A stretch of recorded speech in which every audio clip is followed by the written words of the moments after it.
భూషలు కావు భూరి మయాంగత సారములు భూషిత కేశ మృదు పుష్ప సుగంధ జలాభిషేకములు భూషలు కావు భూషములిచ్చు పవిత్ర వాగ్భూషణమే భూషణము భూషణములు నశించు నన్నీయును అన్నారు. అంటే ఒక పద్మభూషణ్ ఇక్కడ ఎంతమంది నా శాసన మండలి శాసన సభ సభ్యులైతేనేమి శాసన మండలి సభ్యులైతేనేమి అలాగే లోకసభ సభ్యులైతేనేమి రాజ్యసభ సభ్యులైతేనేమి నా అందరు ఉన్నారు నా సహచర.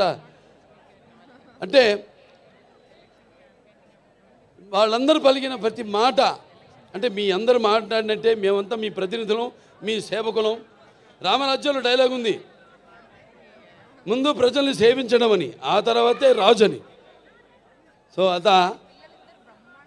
మీ అందరికీ ఒక్కొక్కరికి మీరు మాట్లాడిన భూషలు కావన్నాను నా భూషణములు ఏవైతే ఉన్నాయో అవి ప్రతి ఒక్కరు ఇక్కడ విచ్చేసిన ప్రతి ఒక్కరు కూడా ఈ స్టేజ్ మీదకి వచ్చి మాట్లాడినట్టుగా నేను భావించుకుంటూ మరి ముందుగా నాకు ధన్యమైన జన్మనిచ్చి నన్ను మీ అందరి గుండెల్లో ఆ మహానుభావుడికి స్వరూపంగా నిలిపినందుకు మరి దైవాంశ సంభూతుడు విశ్వానికి విశ్వ నట రూపం ఎలా ఉంటుందో చూపించిన కారణ జన్ముడు నా తండ్రి గురువు దైవమైన విశ్వవిఖ్యాత నట సార్వభౌమ పద్మశ్రీ డాక్టర్ నందమూరి తారక రామారావు గారికి ఈ సభాముఖంగా ఆయన్ని స్మరించుకుంటూ వాగర్తావు సంపర్తో వాగర్త పతిపతే జగతో పిత్రం ఉందే భారతీ పరమేశ్వరరావు అంటారు. అంటే శివపార్వలతో పోలుస్తారు. నా గాయత్ర పరమంత్రం నమతు పరదేవత నా హరే పరతస్త్రాత నా నృతాత్ పాతకం పరం యస్మాత్ పార్థివదేహ ప్రాదుర్పద భుక్తి యస్మాత్ పార్థివదేహ ప్రాదుపుత్రుని భగవతి గురుణ సంతమాంసి సహస్రం తస్మై సర్వజ్ఞ మూర్తే పిత్రే. సో ముందుగా పుణ్య దంపతులకు వాళ్ళ బిడ్డగా నన్ను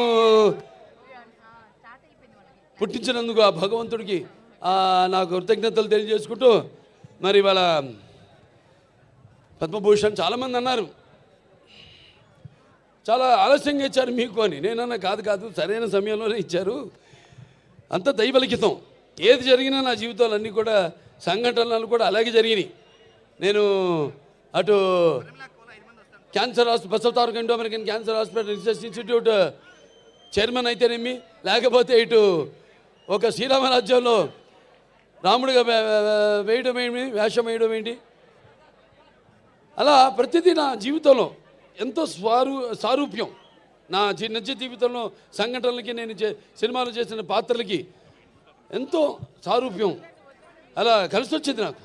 నేనన్నా లేదు ఇదే సరైన సమయం. ఎందుకంటే నాన్నగారిదేమో శత జయంతి జరుపుకున్నాం, ఆ తర్వాత నాకు వచ్చింది. ఆ తర్వాత నేను 3వ ఎమ్మెల్యేగా ఎన్నికయ్యాను, ఆ తర్వాత నాకు వచ్చింది. ఆ తర్వాత Basavataraka Indo American cancer hospital research ఇన్స్టిట్యూట్కి చైర్మన్గా 15వ సంవత్సరంలో అడుగుపెట్టాను మొన్న మార్చి నెలలో. ఆ తర్వాత నాకు వచ్చింది. అలాగే 4 సినిమాలు వరుసగా హిట్లో అఖండ కానీ లేకపోతే వీరసింహారెడ్డి కానివ్వండి, నెలకొండ భగవంత్ కేసరి కానివ్వండి, ఆ తర్వాత డాకు మహారాజు కానివ్వండి, 4 సినిమాలు హిట్ల తర్వాత దాని తర్వాత 50 సంవత్సరాలుగా హీరోగా ప్రపంచంలో ఎవడు లేడు. 50 సంవత్సరాలు హీరోగా మధ్యలో క్యారెక్టర్ ఆర్టిస్టులుగా దారి మరణమో అలా జరిగిందేమో కానీ వాళ్ళ క్యారియర్లో 50 సంవత్సరాలు హీరోగా నాకు నిలబడటానికి శక్తినిచ్చిన నా తెలుగువాడి తెలుగు జాతికి నా కృతజ్ఞతలు తెలియజేసుకుంటున్నాను. ఏదైనా ఇప్పుడు బాలకృష్ణ గురించి చాలా రకాలుగా మాట్లాడుకుంటారు. ఏం చూసి బాలకృష్ణకి అంత పొగరంటారు, నన్ను చూసుకునే నాకు పొదనైన పొగరంటాను. ఎవరిని చూసి అంత